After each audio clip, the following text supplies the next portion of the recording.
বাংলাদেশের একেবারে সর্বোচ্চ আদালত সুপ্রিম কোর্ট থেকে বাংলাদেশের বর্তমান বিচারপতি যিনি রয়েছেন, তিনি যদি আপনার বিরুদ্ধে কখনো রায় দেয় আর আপনি যদি বলেন এ রায় আমি মানি না, আপনার অবস্থান কোথায় হবে? আপনার জায়গা কোথায় হবে বলেন?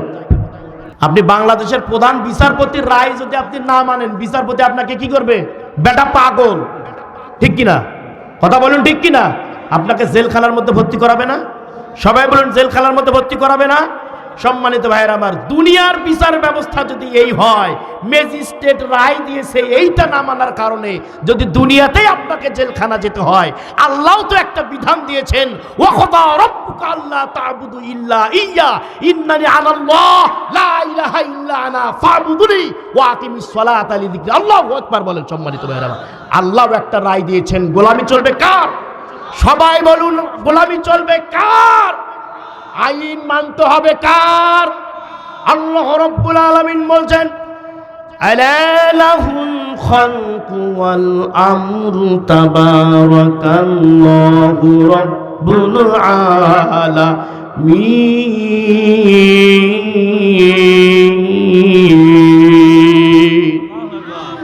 আল্লাহ তাআলা বলছেন, আলা লাহুল খালকু ওয়াল আমর তাবারাকাল্লাহু রাব্বুল আলামিন।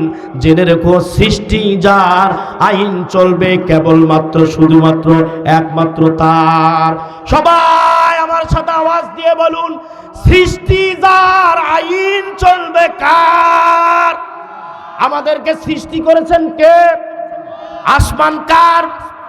জমিন কার? বাতাস কার? মাটি কার? যা কিছু পৃথিবীতে রয়েছে সবাই বলুন তো কার? আমরা কার? আইন চলবে কার? এ কথা খালি এখানে আর মুখ দিয়ে,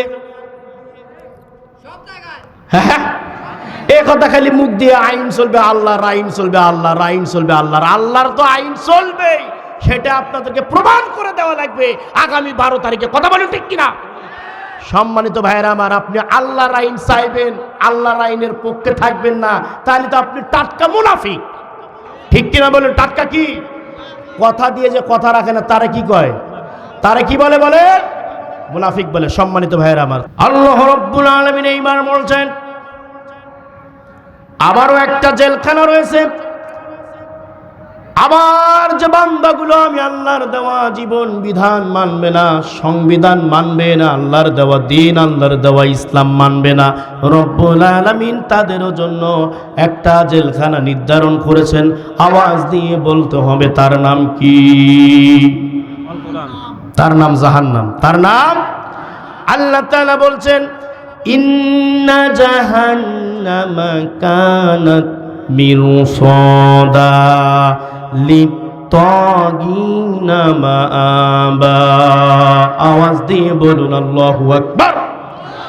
আল্লাহ তাআলা বলছেন, ইন্না জাহান্নামা কানাত মিরসাদা, নিশ্চয় জাহান্নাম হচ্ছে একটা গোপন ফাঁদ। আল্লাহু আকবার বলেন। নিশ্চয় জাহান্নাম একটা কি? গোপন ফাঁদ। জাহান্নামটা কি? জাহান্নাম হচ্ছে কুফ, অন্ধকার, অন্ধকারাচ্ছন্ন একটা গর্ত।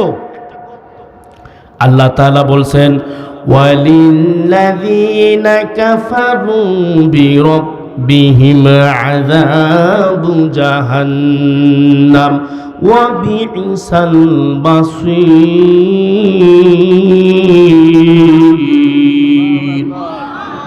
আল্লাহ তাআলা বলছেন, ওয়ালিল্লাযীনা কাফারু বিরাব্বিহিম আযাবু জাহান্নাম। আল্লাহু আকবার। আল্লাহ তাআলা বলছেন, ওয়ালিল্লাযীনা কাফারু বিরাব্বিহিম, আর যারা তার রবকে অস্বীকার করে। রবকে, সবাই বলেন, আর যারা তার রবকে অস্বীকার করে, আযাবু জাহান্নাম ওয়া বিইসাল মাসীর, তাদের স্থান হচ্ছে জাহান্নাম। তাদের স্থান কোথায়? সবাই বলুন, তাদের স্থান কোথায়? আমরা বলি যে আমরা তো আল্লাহকে বিশ্বাস করি। কথা বলুন, ঠিক কিনা? সম্মানিত ভাইরা, এবার শুধু বিশ্বাস করলেও হবে না, আবু জেহেল নিজেও আল্লাহকে বিশ্বাস করত। আল্লাহ রাব্বুল আলামিন কোরআনুল কারীমের মধ্যে বলছেন, ওয়ালা ইন সাআলতাহুম মান খালাকাস সামাওয়াতি ওয়াল আরদ লা ইয়াকুলান্নাল্লাহ। যদি কাফেরদেরকে জিজ্ঞাসা করা হতো আসমানকে বানিয়েছে, জমিনকে বানিয়েছে, তারা এক বাক্যে সকলে বলতো লা ইয়াকুলুন্নাল্লাহ। তারা সবাই বলতো আসমান জমিন আল্লাহ বানিয়েছে। আওয়াজ দিয়ে বলেন আল্লাহু আকবার। তার মানে আবু জেহেল বুঝতো, আবু জেহেল মানতো। তার সৃষ্টিকর্তা কে? সবাই বলুন তার সৃষ্টিকর্তা কে? আল্লাহ। এখন যদি আমাদেরকে জিজ্ঞাসা করা হয় আমাদের সৃষ্টিকর্তা কে, সবাই বলুন কে? যাই নামাজ পড়ে না তাই কি বলবে? যাই নামাজ পড়ে না তাই কি বলবে? যাই এখানে ওয়াজ শুনতে আসে নাই তাই কি বলবে? সবাই বলবে আমাদের সৃষ্টিকর্তা আল্লাহ। সবাই, আমি আপনাদেরকে বলছি আমাদের সৃষ্টিকর্তা কে? সবাই আমরা বলছি আমাদের সৃষ্টিকর্তা আল্লাহ। এই কথাটা আবু জেহেল মানতো, আবু জেহেল বিশ্বাস করত যে আমাদের রব একজন আছেন, তিনি হচ্ছেন আল্লাহ। যদি আবু জেহেল এইটা বিশ্বাস নাই করত, তাহলে তিনি যখন বদরের যুদ্ধে যাচ্ছেন কাবার গিলাফ ধরে তিনি আল্লাহকে বলছেন, ও কাবার মালিক, আমি মোহাম্মদের বিরুদ্ধে, আব্দুল্লাহর পুত্র মোহাম্মদের বিরুদ্ধে যুদ্ধে যাচ্ছি, তুমি আমাকে যুদ্ধে বিজয় দিও। এখন আল্লাহকে যদি সে বিশ্বাস নাই করতো, আল্লাহ যদি নাই থাকতো, তাহলে সে এ কথা কাকে বললো? কথা বলতে হবে ঠিক কিনা? সবাই বলুন ঠিক কিনা? সম্মানিত ভাইয়েরা আমার, তাহলে আবু জেহেল মানতো, আবু জেহেল বুঝতো আল্লাহ একজন আছে। আমরা মুসলমান ঘরে জন্মগ্রহণ করেছি, আমরাও বলি আমাদেরকে সৃষ্টি করেছেন আল্লাহ। তাহলে আমি আপনাদেরকে প্রশ্ন করতে চাই, আবু জেহেল বিশ্বাস করতো কাকে? সবাই বলেন আবু জেহেল বিশ্বাস করতো কাকে? আল্লাহ আবু জেহেলকে সৃষ্টি করেছে, এ কথা আবু জেহেলও বিশ্বাস করত। এর দলিল সূরা জুমারের 38 নম্বর আয়াত। যাদের মোবাইল ফোন আছে আপনারা দেখতে পারবেন, এবং যাদের নাই বাড়িতে কোরআন খুলে গিয়ে দেখবেন। এখন আমি আপনাদের কাছে জানতে চাচ্ছি, আবু জেহেল আল্লাহকে বিশ্বাস করত, কিন্তু আল্লাহর দেওয়া জীবন বিধান না মানার কারণে আবু জেহেলের স্থান কোথায়? সবাই বলেন আবু জেহেলের স্থান কোথায়? জাহান্নাম। আমরা মসজিদের মালিক কাকে মানি বলেন? মোতোয়াল্লি, সভাপতি, সেক্রেটারি, তাহলে কে? সবাই বলেন আমরা মসজিদের মালিক কাকে বলি? আল্লাহকে মানি, আল্লাহকে বলি। আমরা মসজিদের মালিক আল্লাহকে মানি, কিন্তু আল্লাহর দেওয়া জীবন আমরা মানি না, আল্লাহর দেওয়া জীবন বিধান আমরা মানি না। আপনি মসজিদের মালিক আল্লাহকে মানলেন, কিন্তু আল্লাহর দেওয়া জীবন বিধান আপনি মানলেন না। তাহলে আবু জেহেলও বিশ্বাস করত আল্লাহ আছে, আল্লাহর দেওয়া জীবন বিধান না মানার কারণে তার স্থান যদি জাহান্নামে হয়, আমরাও বিশ্বাস করি মসজিদের মালিক আল্লাহ, কিন্তু আল্লাহর দেওয়া সংবিধান, আল্লাহর দেওয়া জীবন বিধান, আল্লাহর দেওয়া কোরআনুল কারীমের বিধান যদি আমরা মেনে না নেই, তাহলে আমাদের স্থান আবু জেহেলেরও যা, আমাদেরও স্থান তা। আবু জেহেলের জায়গা জাহান্নামে, আমাদেরও জায়গা জাহান্নামে। বুঝে থাকলে আওয়াজ দিয়ে বলতে হবে, কথা ঠিক কিনা? সম্মানিত ভাইরা আমার, কথা ক্লিয়ার? এ পর্যন্ত কি বুঝছেন? সবাই বলেন এ পর্যন্ত বুঝছেন? এখন আসেন, আমি বলতেছিলাম জাহান্নামটা কি। তাহলে জাহান্নাম হাদিসের মধ্যে এসেছে, জাহান্নামকে 1000 বছর ধরে পুরানো হবে। 1000 বছর ধরে পুরানোর পর তার আগুনটা সাদা হবে, আবার 1000 বছর পুরানো হবে, এরপরে আগুনটা লাল হয়ে যাবে, আবার 1000 বছর পুরানো হবে, এরপরে আগুনটা কালো হয়ে যাবে। আল্লাহু আকবার। সম্মানিত ভাই, একটু বিবেকের আয়না দিয়ে চিন্তা করেন তো। হাদিসের মধ্যে এসেছে কিয়ামতের দিনে যখন জাহান্নামকে যখন টেনে নিয়ে যাওয়া হবে, জাহান্নামের ৭০,০০০ শিকল থাকবে। ৭০,০০০ শিকল দিয়ে জাহান্নামটা বাঁধা থাকবে, আর এই ৭০,০০০ শিকল দিয়ে জাহান্নাম বাঁধা থাকবে। এক একটা শিকলের মধ্যে ৭০,০০০ ফেরেশতা থাকবে। আল্লাহু আকবার। জাহান্নামের ৭০,০০০ শিকল থাকবে, এক একটা শিকলে কতজন ফেরেশতা?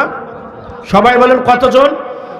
এক একটা শিকলে ৭০,০০০ ফেরেশতা হাতের মধ্যে এরকম শিকল দিয়ে হাতের মধ্যে জাহান্নামকে ধরে থাকবে।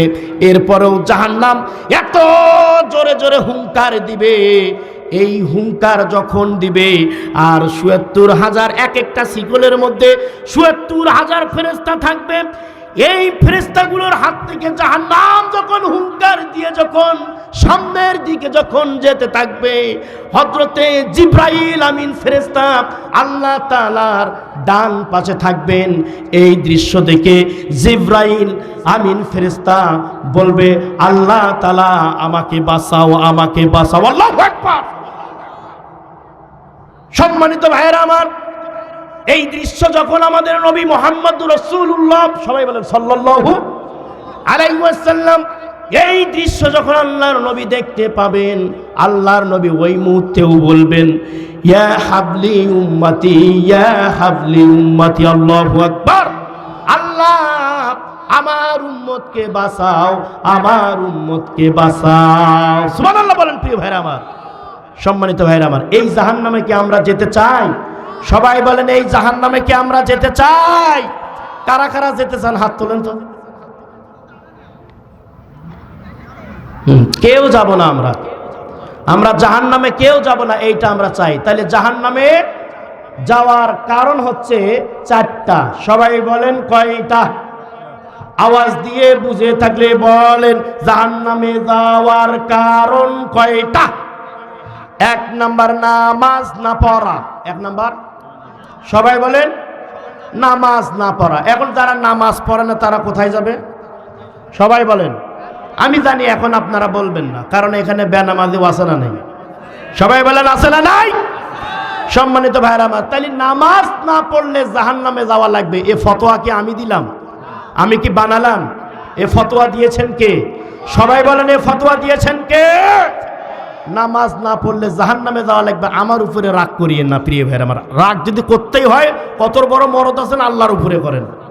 দলিল সূরা মুদ্দাসসির 42 থেকে 48 নম্বর আয়াতে কারিমাগুলো আপনারা পড়ে দেখবেন, সেখানে জাহান্নামে যাওয়ার কারণগুলো উল্লেখ করা আছে। তার মধ্যে একটা হচ্ছে নামাজ না পড়া। তাহলে আল্লাহ রাব্বুল আলামিন বলছেন, ওয়া ক্বাদা রাব্বুকা আল্লা তা'বুদু ইল্লা ইয়্যা, এক আল্লাহ ছাড়া আর কারো হুকুম মানা যাবে। এরপরে আল্লাহ তাআলা বলছেন, ওয়াবিল ওয়ালিদাইনি ইহসানা, তোমরা তোমাদের মা বাবার সাথে সৎ ব্যবহার করো। বলি সুবহানাল্লাহ। সবাই বলেন সুবহানাল্লাহ। মা বাবার সাথে কি ব্যবহার করতে হবে? সবাই বলেন কি ব্যবহার? আচ্ছা, প্রথমে আল্লাহ তাআলা কার হুকুম মানার কথা বললেন? আল্লাহর। এরপরে কার?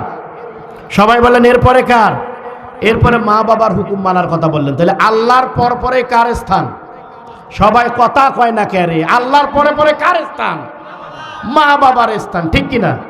আল্লাহ এবং রাসূলের পরে আমার জীবনে যদি সব থেকে বড় ওলি, সব থেকে বড় পীর, সব থেকে বড় বুজুর্গ থাকে, তাহলে আমার মা এবং কারণ আল্লাহর নবী বলছেন, হুমা জান্নাতুকা ওয়া নারুকা, মা বাপ তোমার জান্নাত, মা বাপ তোমার জাহান্নাম, ঠিক কিনা?